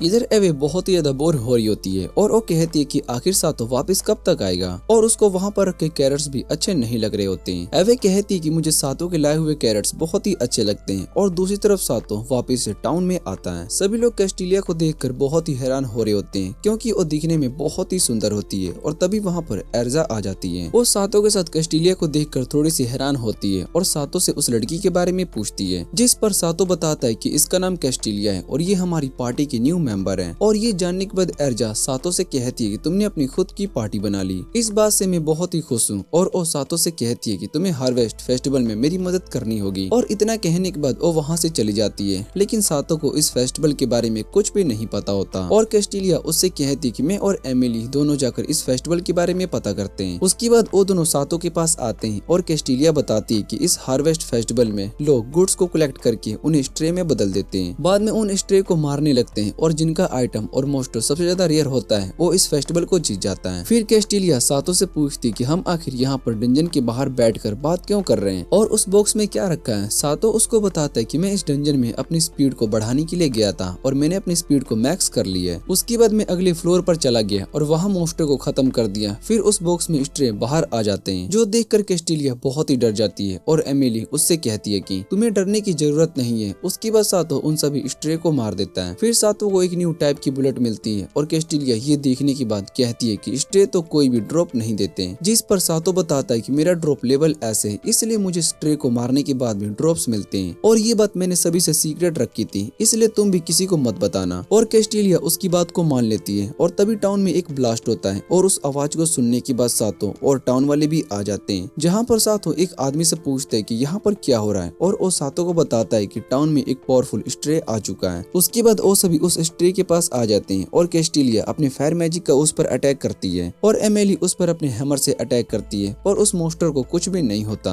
और ये देखने के बाद सातो उस मोस्टर को उठाकर हवा में फेंक देता है और उसको अपनी न्यू बुलेट का यूज करके पकड़ लेता है। उसके बाद उसको शूट कर देता है और वो मोस्टर खत्म हो जाता है। फिर सातो को ड्रॉप आइटम में एक बैग मिलता है। इधर एमिली का हैमर भी बैंड हो चुका होता है और सातो उससे कहता है कि अब हम तुम्हारे लिए नया हैमर बाय करेंगे, जिस पर एमिली उसको मना कर रही होती है और उस हैमर को सही करने की कोशिश कर रही होती है, लेकिन वो हैमर पूरी तरीके से टूट जाता है। ये देखकर एमिली निराश हो जाती है और सातो उससे कहता है कि तुम्हें निराश होने की जरूरत नहीं है, हम कल शॉप पर जाकर न्यू हैमर खरीद लेंगे। एमिली भी इसके लिए मान जाती है और रात को एवे एक आदमी से पूछती कि आखिर स्ट्रे को किसने मारा है, जिस पर वो बताता है कि सातो ने उस स्ट्रे को मारा है। ये सुनने के बाद एवे बहुत ही खुश हो जाती है और कहती कि सातो टाउन में वापस आ चुका है। और दूसरी तरफ एमिली और सातो नया हैमर लेने के लिए शॉप पर आ जाते हैं, जहाँ शॉप ओनर एमिली से कहता है कि हम तुम्हें एक स्ट्रॉन्ग हैमर देंगे, जो सुनने के बाद एमिली कहती है कि उसका प्राइस तो बहुत ही ज्यादा होगा। फिर शॉप ओनर उससे कहता है कि तुम्हें वो हैमर फ्री में दिया जाएगा और तुम टाउन में बहुत ही पॉपुलर हो और इस तरह से हमारे हैमर की ब्रांडिंग भी हो जाएगी। एमिली इसके लिए मान जाती है और उसके बाद सातो वापस से डंजन में जाता है, जहाँ पर उसको प्रिंसेस का गार्ड दिखाई देता है। वो उससे पूछते कि क्या आपने कोई नया प्रोडक्ट बनाया है और वो सातो से कहता है कि हम इस बारे में ही सोच रहे हैं। फिर सातो उन्हें एक रिंग बनाने का आइडिया देता है और उन्हें वो बहुत ही अच्छा लगता है। दूसरी तरफ वो मोस्टर प्रिंसेस पर अटैक करने वाले होते हैं, लेकिन सातो उन सभी को हरा देता है और प्रिंसेस को भी सातो का आइडिया बहुत ही अच्छा लगता है। वो सातो से कहती कि हमारा पहला प्रोडक्ट तुम्हें दिया जाएगा। सातो इसके लिए मना कर रहा होता है और तभी प्रिंसेस उससे कहती है कि तुमने हमारी बहुत ही मदद की है। इधर एमिली अपने हैमर के लिए स्ट्रॉन्ग हैंडल सेलेक्ट कर रही होती है और तभी वहाँ पर एवे आ जाती है और वो सातो के बारे में पूछती है। एमिली बताती है कि सातो डंजन में गया हुआ है, उसके बाद ओदेलेलू डंजन में जाएगा और ये सुनने के बाद एवे सातो को ढूंढने के लिए चली जाती है। इधर सातो अपने न्यू ड्रॉप आइटम को देख रहा होता है, जो कि बहुत ही यूजफुल होता है और उसके सारे ड्रॉप्स को खुद उसमें स्टोर कर लेता है। सातो कहता है कि उस समय अगर इस बैग ने उन सीड्स को कलेक्ट नहीं किया होता तो मेरा सीक्रेट सबके सामने आ जाता। इधर एवे उस डंजन में जाती है, लेकिन उसको सातो नहीं मिलता और उसके बाद एवे अर्जा के पास आती है, पर सातो वहाँ पर भी नहीं होता, इसलिए वो निराश होकर वहाँ से चली जाती है। और उसके बाद सातो अपने सामान को सेल करने के लिए अर्जा के पास आता है, जहाँ पर अर्जा सातो से कहती है कि तुम्हें हार्वेस्ट फेस्टिवल के बारे में पता है, और सातो कहता है कि मैंने उसके बारे में थोड़ी इन्फॉर्मेशन पता करी है। फिर अर्जा सातो से कहती है कि तुम्हें कुछ रेयर मॉन्स्टर को पकड़ना होगा और इसके लिए मैं तुम्हें ज्यादा पैसे दूंगी, और सातो इसके लिए मान जाता है। तभी वहाँ पर अर्जा की दोस्त भी आ जाती है और वो सातो को पैसे देती है। सातो देखता है कि उसको कोइंस भी मिले हैं। फिर वो बताती है कि जो यहाँ पर डंजन का इंचार्ज है वो करप्शन में पकड़ा गया है और इसलिए मनी सर्कुलेशन में बहुत ही ज्यादा प्रॉब्लम हो रही है। उसके बाद सातो को पता चलता है कि ड्रॉप आइटम में पैसे भी मिलते हैं और ये सुनने के बाद वो बहुत ही हैरान हो जाता है। फिर सातो पैसे को स्ट्रे में बदलने की कोशिश करता है और वहाँ पर एक स्ट्रे आ जाती है, पर सातो उसको खत्म कर देता है, जिसके बाद उसको एक पोशन मिलता है और उसका यूज करके 10 मिनट के लिए अपने आप ड्रॉप रेट को इंक्रीज कर सकते हो। जो देखने के बाद सातो कहता है कि मेरा ड्रॉप लेवल पहले से ही मैक्स है, इसलिए ये पोशन मेरे लिए यूजफुल नहीं है। तभी वहाँ पर एवे आ जाती है और वो सातो से कैरेट्स मांगने लगती है। सातो उसके लिए बहुत ही सारे कैरेट्स लेकर आया होता है। उन्हें खाने के बाद एवे बहुत ही खुश हो जाती है और वो सातो से कहती है कि तुम अपने पार्टी मेंबर को भी थोड़े कैरेट्स लाने के लिए कह सकती थी, जिस पर एवे बताती कि उसको सिर्फ सातो के लाए कैरेट्स ही अच्छे लगते हैं और वैसे भी मैंने अपनी पार्टी को छोड़ दिया है। सातो इसका रीजन पूछता है और एवे बताती है कि मुझे बस कैरेट्स चाहिए थे, लेकिन उन सभी को अपने लिए कुछ और गुड्स चाहिए थे, इसलिए मैंने पार्टी को लीव कर दिया और वैसे भी हम रैबिट्स अकेले रह सकते हैं। और उसके बाद वो सातो को अपना पास्ट बताती है, जहाँ पर वो अपने रैबिट क्लैन के साथ रहती थी, लेकिन ड्रॉप आइटम में उसको मीट मिलता था, इसलिए वो ज्यादा मीट खाती थी। और ये देखकर बाकी के रैबिट्स भी उससे दूर हो गए, क्योंकि एवे को वेजिटेबल खाना पसंद नहीं था। फिर उसके बाद एवे ने एक बेफेलो को हराया और उसको ड्रॉप आइटम में एक लड़का मिलता है और उसके बाद वो दोनों मिलकर एक मॉन्स्टर को हराते हैं, जिसके बाद उन्हें कैरेट मिलती है। और जब एवे उस कैरेट को खाती है तो उसको वो बहुत ही अच्छे लगते हैं, लेकिन वो लड़का बाद में गायब हो जाता है और सातो एवे से कहती है कि तुम खुद उस मॉन्स्टर को मारकर कैरेट्स कलेक्ट कर सकती थी, जिस पर वो बताती है कि मेरा ड्रॉप रैंक डी है, इसलिए मुझे ज्यादा अच्छे कैरेट्स नहीं मिलते। और ये सुनने के बाद सातो उसको वो पोशन दे देता है। वो एवे से कहता है कि इस पोशन की मदद से तुम्हारा ड्रॉप लेवल बढ़ जाएगा और इसका असर थोड़े टाइम के लिए ही रहता है। एवे उस पोशन को ट्राई करती है और जैसे ही उसके पास एक स्लाइम आता है वो उसको खत्म कर देती है और एवे को ये बड़ा सा कैरेट मिलता है। एवे उस कैरेट को खाती है और उसको वो बहुत ही अच्छा लगता है और वो सातो से कहती है कि मैं तुम्हें इस पोशन के बदले में बहुत ही सारे पैसे दूंगी, जिस पर सातो बताता है कि ये पोशन बहुत ही रेयर है और ये तुम्हें कहीं पर भी नहीं मिलेगा। और ये सुनने के बाद एवे सातो से रिक्वेस्ट करती है कि मुझे तुम्हारी पार्टी ज्वाइन करनी है। सातो उसको पार्टी में रखने के लिए मान जाता है और उसके बाद वो दोनों वापस से घर आते हैं, जहाँ कैस्टिलिया और एमिली दोनों एवे को सातो के क्लोज देखकर बहुत ही हैरान हो जाते हैं। सातो उन्हें बताता है कि आज से एवे हमारी पार्टी की न्यू मेंबर है और इस बात से वो बहुत ही खुश होते हैं। अगले दिन मैजिक स्टॉर्म की वजह से कैस्टिलिया की हालत बहुत ही खराब हो चुकी होती है और उसका सर भी दर्द हो रहा होता है। कैस्टिलिया उन्हें बताते कि हम मैजिक यूजर्स के लिए मैजिक स्टॉर्म सच में बहुत ही बुरा है, पर मैं मैजिक स्टॉर्म खत्म होने के बाद वापस से नॉर्मल हो जाऊंगी। फिर सातो बताता है कि उस डंजन में एक्सप्लोर करते टाइम मैंने एक बड़ा सा हाउस खरीदने के बारे में सोचा, क्योंकि हमारी पार्टी के मेंबर के हिसाब से ये घर उतना बड़ा नहीं है और उस नए घर में अपनी मैजिक प्रोटेक्ट बैरियर भी नहीं होगा, जिससे कि उस पर मैजिक स्टॉर्म का भी असर नहीं होगा। और उसके बाद वो सभी नया घर देखने के लिए जाते हैं। वो घर बहुत ही बड़ा होता है और उसके अंदर आते ही कैस्टिलिया ठीक हो जाती है और एमिली उस घर के किचन को देखकर बहुत ही खुश हो जाती है, क्योंकि वो किचन बहुत ही बड़ा होता है और उन सभी को घर बहुत ही पसंद आता है और सातो उस घर को बाय करने का डिसीजन लेता है। अगले दिन वो सभी उस घर में शिफ्ट हो जाते हैं, जहाँ कैस्टिलिया सातो को थैंक यू कह रही होती है और फिर वहाँ पर एवे आ जाती है। सातो कहता है कि हमें डंजन के नेक्स्ट लेवल पर जाना चाहिए और इधर एवे सातो से कहती है कि हमें कैरेट्स लेने चलना चाहिए, पर सातो उसको मना कर देता है और कहता है कि पहले हमें हार्वेस्ट फेस्टिवल के लिए प्रिपेयर होना होगा और उसके बाद हम कैरेट्स लेने के लिए जाएंगे। एवे उसकी बात को मान जाती है और उसके बाद एमिली उसके लिए ब्रेकफास्ट लेकर आती है। उसको खाने के बाद वो सभी डंजन के 7th फ्लोर पर आ जाते हैं, जहाँ पर स्नोफॉल हो रही होती है और सातो पूछते हैं कि आखिर यहाँ पर स्नोफॉल कैसे हो रही है। कैस्टिलिया उसको बताती है कि कुछ डंजन में वेदर अलग होता है और सातो कैस्टिलिया से कहता है कि तुम सच में बहुत ही ज्यादा स्मार्ट हो। फिर वो सभी आगे जाने लगते हैं और सातो उस ओल्ड मैन को देखते हैं, जो कि अपने साथी से कहता है कि तुम दोनों ने सच में बहुत ही अच्छा काम किया, मुझे तुम दोनों पर बहुत ही ज्यादा प्राउड हो रहा है। हम डंजन के 7th फ्लोर पर आ चुके हैं। और ये सुनने के बाद दोनों एडवेंचरर भी बहुत ही खुश हो जाते हैं, पर सातो उन्हें इग्नोर करके वहाँ से जाने लगता है, क्योंकि उसको पता था कि वो ओल्ड मैन असल में उन दोनों का ब्रेन वॉश कर रहा है। आगे जाने के बाद उनके सामने एक स्लाइम आ जाता है और सातो उसको शूट कर देता है, लेकिन वो स्लाइम खुद को रीजनरेट कर लेता है। ये देखने के बाद सातो उसको पंच मारता है, पर उसको कुछ भी नहीं होता और कैस्टिलिया सातो को बताती है कि इस स्लाइम को मारने के लिए 2 लोगों को इस पर अटैक करना होगा, जिससे कि ये कमजोर हो जाएगा और दूसरा पर्सन इस स्लाइम को खत्म कर देगा। और इतना कहने के बाद कैस्टिलिया अपने फायर मैजिक का यूज करके उसको खत्म कर देती है। उसके बाद आगे एमिली एक स्लाइम पर अटैक करती है और सातो उसको शूट करके मार देता है, जिसके बाद उन्हें बहुत ही सारे अनियंस मिलते हैं। उसको देखने के बाद एमिली बहुत ही खुश हो जाती है और एवे बताती है कि उसको सिर्फ कैरेट्स पसंद है, जिस पर एमिली कहती है कि आज डिनर में वो करी बनाएगी और उसमें बहुत ही सारे कैरेट्स भी डालेगी। ये सुनने के बाद एवे बहुत ही खुश हो जाती है और तभी एक बड़ा सा स्लाइम सातो पर अटैक करता है और उस अटैक से सातो बर्फ में जाकर गिरता है। सातो उस स्लाइम को देखने के बाद कहता है कि ये तो अलग ही स्लाइम है और हम इसको कैसे हरा सकते हैं, जिस पर कैस्टिलिया बताती है कि इसको हमें सेम तरीके से ही हराना होगा, लेकिन जब ये बहुत ही वीक हो जाता है तो ये सारे अटैक को रिफ्लेक्ट कर सकता है। और इधर एवे कहती है कि मैं इस स्लाइम को जाकर कमजोर करती हूँ, क्योंकि मैंने पहले भी इस तरह के स्लाइम को हराया है। और उसके बाद एवे जाकर उस स्लाइम पर अटैक करने लगती है। इधर सातो उस स्लाइम को शूट करके मार देता है और उसके बाद उसको ड्रॉप आइटम में एक जैम मिलता है। कैस्टिलिया बताते हैं कि इस जैम का यूज करके हम मॉन्स्टर के अटैक को रिफ्लेक्ट कर सकते हो। फिर सातो उस जैम को टेस्ट करने के लिए लेवल 2 के स्लाइम से फाइट करता है और जैसे ही वो स्लाइम सातो पर अटैक करता है तो उसका अटैक रिफ्लेक्ट ही नहीं होता। पर कुछ देर के बाद वो स्लाइम मर जाता है और कैरेट में चेंज हो जाता है और एवे जाकर उस कैरेट को खा लेती है। उसके बाद सातो कहता है कि ये जैम बहुत ही स्लो काम करती है, इसलिए शायद से मुझे ये जैम अर्जा को सेल कर देनी चाहिए। वो सभी अर्जा के पास जाते हैं और सातो अर्जा को वो जैम दे देता है, जो देखने के बाद अर्जा कहती है कि ये जैम तो 7th फ्लोर के मॉन्स्टर को हराने के बाद मिलता है। और ये सुनने के बाद वहाँ पर सभी एडवेंचरर्स बहुत ही हैरान हो जाते हैं और उसके बदले में अर्जा सातो को 3 मिलियन कैश दे देती है। सातो उतने पैसे को देखकर अर्जा से पूछता है कि क्या ये जेम सच में इतना कीमती है, और वो कहते हैं कि इस समय हार्वेस्ट फेस्टिवल चल रहा है, इसलिए सभी को उनके ड्रॉप से ज्यादा पैसे दिए जा रहे हैं। और अर्जा सातो से कहती है कि तुम्हारी वजह से हमारी शॉप का रैंक भी बढ़ चुका है। वो वहाँ से जाने लगते हैं, तभी वहाँ पर शॉप पर एक छोटी सी लड़की आती है और वो सभी से पूछती है कि क्या तुम मुझे अपनी पार्टी का मेंबर बना सकते हो, और वो सभी उसको मना कर देते हैं। और इधर सातो डंजन के अंदर जाता है तो उसको ऐसे सीड्स मिलते हैं जिससे कि वो अपने एमपी इंक्रीज को कर सकता है। सातो समझ जाता है कि शायद से अब मैं मैजिक का यूज कर सकता हूँ, और उसके बाद सातो उन 3 मिलियन का यूज करके मैजिक फ्रूट्स बाय करता है। कैस्टिलिया उसको बताते हैं कि इस मैजिक फ्रूट को खाने के बाद तुम भी मैजिक का यूज कर पाओगे और वो भी कई टाइप का मैजिक होता है। लेकिन सातो को एक आइडिया आता है और उस फ्रूट को स्ट्रे में बदल देता है, जिससे कि वहाँ पर सातो का डुप्लीकेट आ जाता है और वो स्टील का बना होता है। इसलिए सातो को उससे फाइट करने में थोड़ी सी प्रॉब्लम हो रही होती है, पर सातो उसको शूट करके मार देता है, जिसके बाद उसको वापस से मैजिक फ्रूट मिल जाता है। कैस्टिलिया बताते हैं कि इस फ्रूट में कुछ भी चेंज नहीं हुआ है और सातो उसको बताता है कि उसके ऊपर अब 2 मार्क आ चुके हैं। उसके बाद सातो उस फ्रूट को खा लेता है और बाद में सातो एमिली को बताता है कि उसने मैजिक सीख लिया है। वो उसको विंड मैजिक का यूज करके दिखाता है, फिर वो पूरी मैजिक स्किल का यूज करने के लिए जा रहा होता है। तभी वहाँ पर कुछ स्लाइम्स आ जाते हैं और कैस्टिलिया उन पर अपने फायर मैजिक का यूज करती है और सातो उस बड़े से स्लाइम को पकड़ लेता है, जिसके बाद एमिली उसको मार देती है और उस स्लाइम ड्रॉप में बहुत ही सारे आलू देता है, जो देखने के बाद एमिली कहती कि मुझे ये ड्रॉप कैसे मिला। फिर सातो बताता है कि मेरे न्यू मैजिक से मैं अपना ड्रॉप किसी को भी दे सकता हूँ, इसलिए शायद से ये मैजिक उतना खास नहीं है। एमिली सातो को बताती है कि ये मैजिक बहुत ही पावरफुल है और इससे मेरे स्टेट्स भी बढ़ चुके हैं और कैस्टिलिया बताती है कि इसका शायद से हो सकता है। फिर सातो इस बात से बहुत ही खुश हो जाता है और कहता है कि मैं अपना दोस्तों का लेवल भी बढ़ा सकता हूँ। उसके बाद सातो टाउन में घूम रहा होता है और तभी उसको एर्जा दिखाई देती है और उसके हाथ में बहुत ही सारा सामान होता है। सातो उसकी मदद करता है और सारा सामान लेकर उसकी शॉप पर आ जाता है, जहाँ पर एर्जा देखती है कि वो वही लड़की है जो कि पार्टी को ज्वाइन करना चाहती है। उस लड़की को ओल्ड मैन अपनी पार्टी में शामिल कर रहा होता है और इस बात से वो लड़की बहुत ही खुश हो रही होती है। तभी वहाँ पर सातो आ जाता है और उस ओल्ड मैन से कहता है कि ये लड़की मेरी पार्टी को ज्वाइन करने वाली है। फिर एर्जा उसके पास आती है और उससे कहती है कि सातो की पार्टी सच में बहुत ही अच्छी है। वो लड़की बाकी एडवेंचरर से भी इस बारे में पूछती है, जिस पर वो सभी बताते हैं कि सातो की पार्टी सच में बहुत ही अच्छी है और इस समय सब उसी की ही बात कर रहे हैं, इसलिए वो लड़की भी सातो की पार्टी ज्वाइन करने के लिए मान जाती है और सातो उसका नाम पूछता है, जिस पर वो अपना नाम एलिसिया बताती है। फिर सातो उसको अपने साथ स्टेटस पैनल पर लेकर आता है, जहाँ पर वो देखता है कि इसका लेवल तो बहुत ही लो है, इसलिए उसका लेवल अप करने के लिए डंजन में ले जाता है, जहाँ पर एलिसिया सातो को बताती है कि मेरा जन्म इस डंजन में हुआ है और मेरे पास सभी मोस्टर को डिटेक्ट करने की पावर्स हैं। फिर वो सातो को बताती है कि उस साइड से बहुत ही सारे स्केलेटन्स आ रहे हैं और सातो उन सभी को पकड़ लेता है। एलिसिया पत्थर से उन सभी स्केलेटन को मारना शुरू करती है, जिससे कि उसका लेवल भी बढ़ जाता है और वो दोनों बाहर लेवल चेक करने के लिए आते हैं, जहाँ पर सातो देखता है कि एलिसिया का लेवल 2 हो चुका है और उससे आगे का लेवल नहीं बढ़ रहा होता है। फिर एलिसिया बताती है कि एक स्केलेटन मुझे अंदर आने के लिए कह रहा है। उसके बाद वो दोनों वापस से डंजन में आ जाते हैं, जहाँ पर सातो उस स्केलेटन को पकड़ लेता है और उसको एलिसिया मार देती है। लेकिन इस बार वो गायब होने की वजह से छोटा सा स्केलेटन बन जाता है और एलिसिया उसको अपना पेट बना लेती है। फिर वो स्केलेटन स्लाइम से फाइट कर रहा होता है और उसको हराने के बाद वो स्लाइम भी छोटा सा पेट बन जाता है और एलिसिया उन दोनों को अपने साथ रख लेती है, जो देख सातो कहता है कि शायद से तुम इनकी बातें समझ सकती हो और वैसे भी तुम इस डंजन में ही पैदा हुई हो। उसके बाद सातो उसको अपने घर ले जाता है, जहाँ कैस्टिलिया एलिस के पास 2 छोटे पेट को देखकर बहुत ही खुश हो जाती है। फिर सातो एलिसिया के बारे में सभी को बताता है और कहता है कि आज से ये हमारी पार्टी की न्यू मेंबर है और ये सुनने के बाद कैस्टिलिया और एमिली दोनों बहुत ही खुश हो जाते हैं। फिर सातो एवे से इस बारे में पूछता है और एवे एलिसिया से कहती है कि क्या तुम्हें कैरेट्स पसंद है और एलिसिया बताती है कि उसको कैरेट्स खास पसंद नहीं है, जो सुनकर एवे कहते हैं कि तुम पार्टी को ज्वाइन कर सकती हो और वैसे भी मुझे तुमसे कैरेट के लिए फाइट नहीं करनी पड़ेगी। एलिसिया भी उन सभी के पार्टी में आने के बाद बहुत ही खुश हो जाती है। अगले दिन सातो एमिली से पूछते हैं कि कैस्टिलिया और एवे कहाँ पर है और वो दोनों बताती है कि दोनों डंजन में गए हुए हैं। अगले दिन सातो एमिली से पूछते हैं कि कैस्टिलिया और एवे कहाँ पर है और वो बताती है कि वो दोनों तो डंजन में गए हुए हैं। फिर सातो को याद आता है कि एलिस भी अपने पुराने घर पर गई हुई है और वो एमिली से उसका प्लान पूछता है, जिस पर एमिली उसको बताती है कि मैं और एलिस दोनों हार्वेस्ट फेस्टिवल देखने जाएंगे। ये सुनने के बाद उसको याद आता है कि आज से हार्वेस्ट फेस्टिवल शुरू हो चुका है और एमिली सातो को अपने साथ उस फेस्टिवल में चलने के लिए कहती है। सातो भी उसकी बात को मान जाता है और एमिली से कहता है कि आज हम बहुत ही ज्यादा एंजॉय करेंगे और उसके बाद वो दोनों फेस्टिवल देखने के लिए जाते हैं, जहाँ पर बहुत ही सारे स्टॉल्स लगे होते हैं और उन सभी को देखकर एमिली बहुत ही खुश हो रही होती है। फिर सातो सोचता है कि ये पहली बार है कि एमिली कोई फेस्टिवल देख रही होती है, क्योंकि उससे पहले वो सिर्फ डंजन में रहती थी। उसके बाद एमिली एक शॉप पर आ जाती है, जहाँ पर उसको एक बेल अच्छी लगती है और सातो उसको वो बेल बाय करके दे देता है। एमिली उस बेल को अपने हैमर पर लगा देती है और फिर एलिस वहाँ पर आती है और वो सातो को बताती है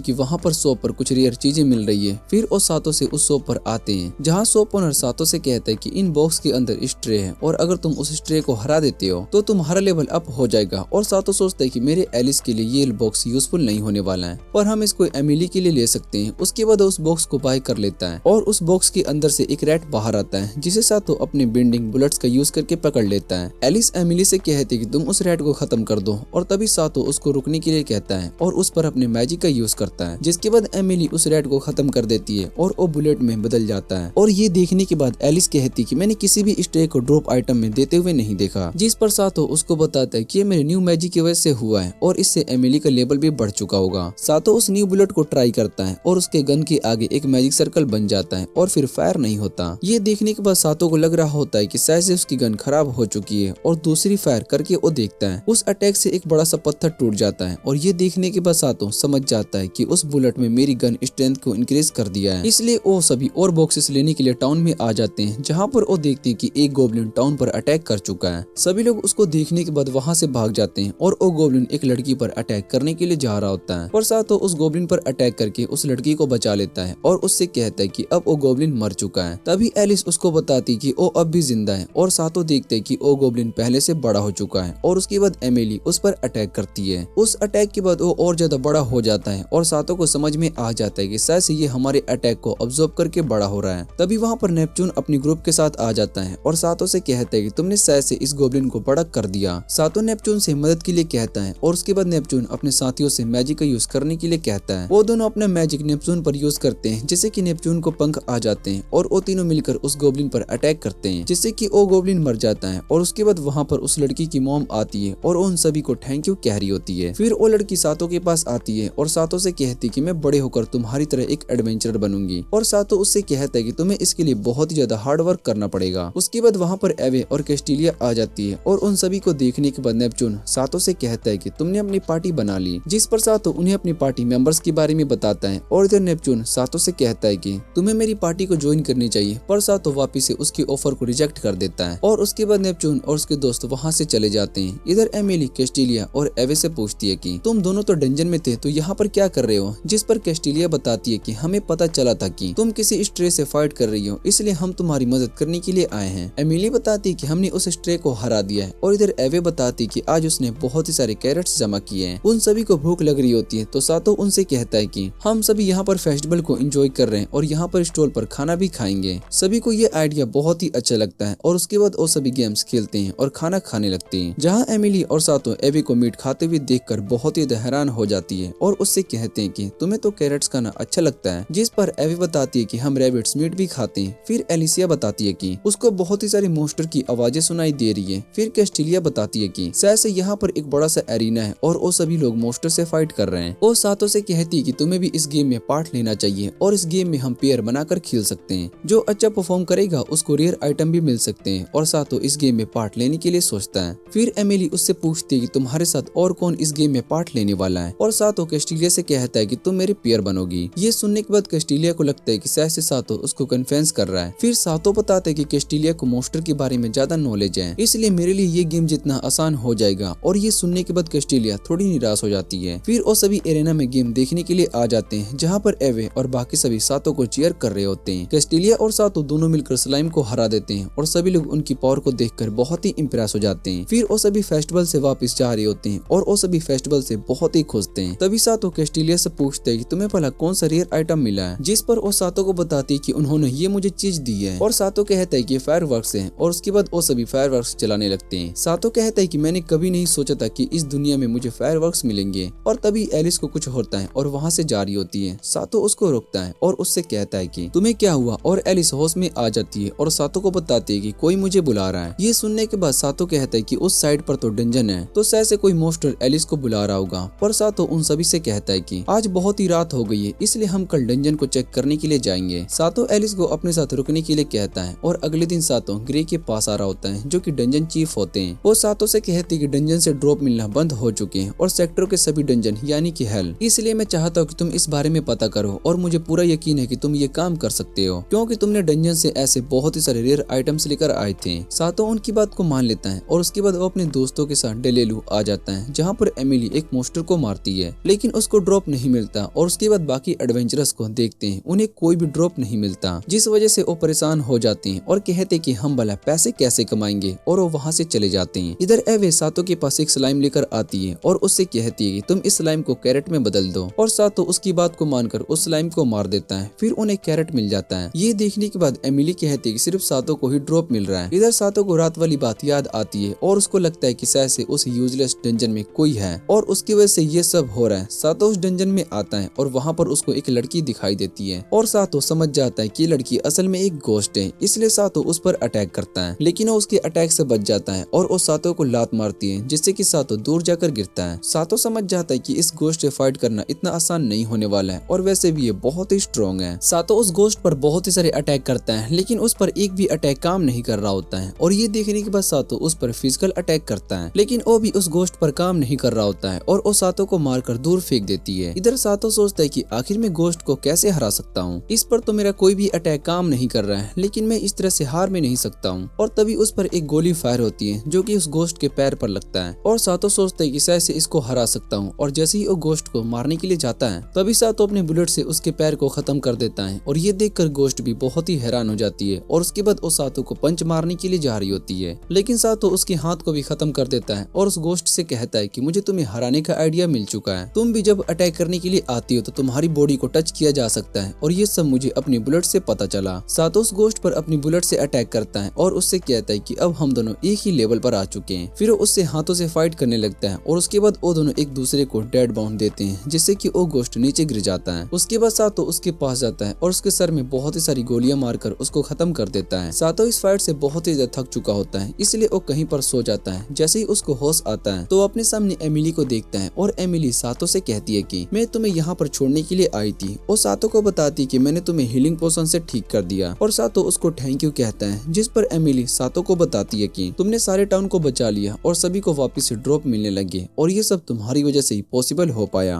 पर तुम्हें इस तरह से अपनी जान खतरे में नहीं डालनी चाहिए और अगर तुम इसी तरीके से काम करते रहोगे तो तुम शायद से तुम खुद को एक दिन मार लोगे। सातो उसको बताता है कि उस घोस्ट से फाइट करते टाइम मैं टाउन के बारे में ही सोच रहा था और तभी उसको वहाँ पर एक रिंग दिखाई देती है। सातो सोचता है कि शायद से ये रिंग उस घोस्ट से मारने के बाद मिली होगी और सातो एमिली के साथ डंजन के बाहर आ जाता है, जहाँ एमिली कहती है कि हमें टाउन के लोगों को बताना होगा कि तुमने सारे टाउन को प्रोटेक्ट किया है, पर सातो ऐसा करने से मना कर देता है। वो बताता है कि मुझे फालतू का अटेंशन नहीं चाहिए और उसके बाद वहाँ पर एवे और बाकी सब भी आ जाते हैं। कैस्टिलिया सातो से कहती है कि तुम्हें हर प्रॉब्लम से अकेले ही लड़ना चाहिए और हमें भी तुम्हारी मदद करनी है, जिसके बाद एवे सातो से कहती है कि अगर तुम्हें कुछ भी हो गया तो मुझे कैरेट्स लेके कौन देगा। अगले दिन सातो उस रिंग को टेस्ट करने के लिए बंदूक लेकर आता है, जहाँ पर वो सभी स्केलेटन को मारकर जेम कलेक्ट कर लेता है। तभी वहाँ पर प्रिंसेस और उसके गार्ड्स भी आ जाते हैं और गार्ड सातो से कहता है कि हमारे रिंग बनाने का प्लान फेल हो चुका है क्योंकि हमारा टारगेट ड्रैगन है और उन्हें हराना आसान नहीं है और वैसे भी प्रिंसेस का लेवल 94 और उनका मैक्स लेवल 99 तक जा सकता है, लेकिन उनके स्टेट्स और बाकी रैंक बहुत ही लो है, इसलिए उन्हें अच्छा ड्रॉप नहीं मिलता और ये सुनने के बाद सातो को बहुत ही बुरा लगता है। वो कहता है कि मैं इस बात को समझ सकता हूँ कि कितनी मेहनत करने के बाद भी आपको कुछ नहीं मिलता होगा। सातो प्रिंसेस को ओ जेम देता है जिससे कि उसका रैंक बढ़ चुका होता है और ये देखकर प्रिंसेस बहुत ही खुश हो जाती है। सातो उन्हें सब कुछ एक्सप्लेन करता है और प्रिंसेस का लेवल अपने जेम की मदद से 96 कर देता है, यहाँ तक कि उनका रैंक भी डी हो चुका होता है। प्रिंसेस सातो से कहती है कि जब मैं मैक्स पर आ जाऊंगी तो शायद से मेरा रैंक भी ए हो जाएगा। वो सातो से कहती है कि हमारा प्रोडक्ट बनते ही सबसे पहले वो मैं तुम्हें देना चाहूंगी। उसके बाद सातो बहुत ही सारे कैरेट्स और बिन स्प्राउट्स को रख लेता है और उन्हें स्ट्रे में बदलने के लिए जा रहा होता है। वो अपने दोस्तों से कहता है कि मैं तुम सभी का लेवल इंक्रीज करने वाला हूँ, इसमें मेरी मदद ये रिंग करेगी और सातो को लग रहा होता है कि सिर्फ एलिस और उसका लेवल ही मैक्स होता है। तभी एवे उसको ऐसा करने से रोक रही होती है। वो सातो को बताती कि मेरा लेवल भी मैक्स हो चुका है, लेकिन मैं तुम्हें इन कैरेट्स को स्ट्रो में बदलने नहीं दे सकती और सातो उससे कहता है कि मैं तुम्हें बाद में और कैरेट्स भी लेकर दूंगा। उसके बाद सभी आइटम स्ट्रे में बदल जाते हैं और सातो उन सभी को शूट करना शुरू कर देता है और एमिली और कैस्टिलिया भी उन्हें खत्म कर रही होती है। बाद में एमिली और कैस्टिलिया दोनों का लेवल बहुत ही ज्यादा बढ़ चुका होता है और ये देखकर वो दोनों बहुत ही ज्यादा खुश हो जाते हैं। एमिली को सातो के लिए बहुत ही बुरा लग रहा होता है क्योंकि सातो इतनी मेहनत कर रहा होता है लेकिन उसका रैंक भी नहीं बढ़ रहा होता है और सातो उससे कहता है कि मैं तुम सभी के लिए बहुत ही ज्यादा खुश हूँ, वैसे भी मुझे अपने लेवल से कोई फर्क नहीं पड़ता। और उसके बाद वो सभी टाउन में आ जाते हैं जहाँ पर सभी लोग उन्हें ही देख रहे होते हैं। वो सभी सातो और उसकी पार्टी की तारीफ कर रहे होते हैं कि ये टाउन की सबसे स्ट्रॉन्ग पार्टी बन चुकी है और उन्होंने बहुत ही बार टाउन को प्रोटेक्ट किया है। उसके बाद सातो उन सभी को उनका लाइसेंस दिखवाने के लिए कहता है, जहाँ पर वो कहता है कि अभी एलिस को लाइसेंस नहीं मिल सकता पर एमिली और कैस्टिलिया दोनों टेस्ट दे सकते हैं और एवे के पास पहले से ही लाइसेंस है। और उसके बाद कैस्टिलिया और एमिली दोनों टेस्ट देते हैं, जिसके बाद उनका लाइसेंस बन जाता है। और घर आने के बाद सातो उन सभी से कहता है कि अब सभी को अलग अलग डंजन जाकर एक्सप्लोर करना चाहिए, इससे हम बहुत ही ज्यादा पैसे कमा सकते हैं, लेकिन कोई भी ज्यादा काम नहीं करेगा। और उसके बाद सभी अलग अलग फ्लोर पर जाकर फाइट करते हैं। एक वीक के बाद वो सभी अपनी अपनी रिपोर्ट बताते हैं और एवे कहती है कि उसने 1,20,000 अर्न किया है, जिस पर सातो उससे कहता है कि तुम तो बहुत ही ज्यादा अर्न कर सकती थी, लेकिन तुमने बहुत ही सारे कैरेट्स खुद ही खा लिए। और एमिली बताती कि उसने 1,60,000 60,000 अर्न किए हैं। कैस्टिलिया अपनी अर्निंग बताती है जो कि 2 लाख होता है और सातो सभी से कहता है कि मैंने 1.5 मिलियन अर्न किया है और इसका मतलब हम सभी ने मिलकर एक वीक में 2 मिलियन से ज्यादा अर्न कर लिया। उसके बाद सातो उन सभी के लिए मैजिक कार्ड बाय करता है और उन सभी से कहता है कि इसकी मदद से तुम और भी ज्यादा पैसे कमा सकोगे। वो बताता है कि ये कार्ड थोड़ा सा स्पेशल है, अगर तुम्हारा कार्ड फुल हो जाता है तो ये सभी आइटम को घर पर ट्रांसफर कर देगा जिससे कि तुम और ज्यादा आइटम्स को कलेक्ट कर सकोगे। और उसके बाद सातो अर्जा के पास आता है और वो उसको बताता है कि अब से हमारा सारा काम हमारे घर पर ही आने वाला है, इसलिए मुझे सारे सामान को यहाँ पर लाने में इतना टाइम लगेगा। और वो सातो को बताती है कि तुम पहले एक दिन में 60 बार स्टोर पर जा चुके हो, ये हमारे स्टोर का रिकॉर्ड है। और वो सातो से पूछती है क्या तुम आगे भी हमारे साथ काम करने वाले हो, जिस पर सातो हाँ कहता है और अर्जा कहती है कि मैं इस बारे में मास्टर से बात करती हूँ। और उसके बाद अर्जा सातो को घर लेकर आती है जहाँ पर सातो सभी को बताता है कि अर्जा अब से हमारे घर पर ही सारे सामान को चेक करेगी और उनको मैनेज करेगी, जिस वजह से हमें बार बार शॉप पर जाने की जरूरत नहीं होगी। और ये सुनने के बाद एमिली अर्जा से कहती है कि इसका मतलब ये हमारी फैमिली की न्यू मेंबर बन चुकी है। और सातो सोचता है कि इस दुनिया में आने के बाद मेरी लाइफ बहुत ही अच्छी हो चुकी है। और अगले दिन वो सभी अर्जा के लिए वेलकम पार्टी रखते हैं जिसमें अर्जा की दोस्त भी होती है। और उसके बाद वहाँ पर नेपच्यून अपने दोस्तों के साथ आ जाता है। सातो उससे पूछता है कि तुम भला यहाँ पर क्या कर रहे हो और तुमने अपने दोस्तों को भी यहाँ पर लाया है, जिस पर नेपच्यून उसको बताता है कि मैं तुम्हारा घर देखना चाहता था। और सातो उससे कहता है कि मैंने तुम्हें इनवाइट नहीं किया था। फिर एमिली सातो से कहती कि पार्टी में जितने भी लोग होंगे उतने ही हमें पार्टी करने में मजा आएगा। सातो एमिली की बात मान लेता है और उसके बाद डोरबेल बजती है और सातो बाहर जाकर देखता है तो वहाँ पर एक प्रिंसेस आई होती है। वो सातो को थैंक यू कहती है और गार्ड सातो से कहता है कि हम अपने न्यू प्रोडक्ट के बारे में तुमसे बात करने के लिए आए हैं। उसके बाद वहाँ पर ओल्गा और उसके फादर भी आ जाते हैं और सातो उन सभी से अंदर आने के लिए कहता है। फिर सातो डंजन चीफ को देखता है और सातो को एक बॉक्स देते हैं जिसके अंदर बहुत ही सारा शुगर होता है। सातो उन सभी को वहाँ पर देखने के बाद सोच रहा होता है कि मेरी पिछली लाइफ और इस लाइफ में बहुत ज्यादा फर्क है, लेकिन मैं इस बात से बहुत ज्यादा खुश हूँ कि यहाँ इस दुनिया में मेरे बहुत ही सारे दोस्त बने। और सातो उन सभी से कहता है कि मैं डंजन से तुम सभी के लिए खाना लेकर आता हूँ। उसके दोस्त भी उसके साथ जाने के लिए कहते हैं और इसी के साथ इस एनिमे का सीजन यहीं पर एंड हो जाता है। अगर आपको ये वीडियो अच्छी लगे तो वीडियो को लाइक करके चैनल को सब्सक्राइब जरूर कर लेना। तो मिलते हैं अगली वीडियो में।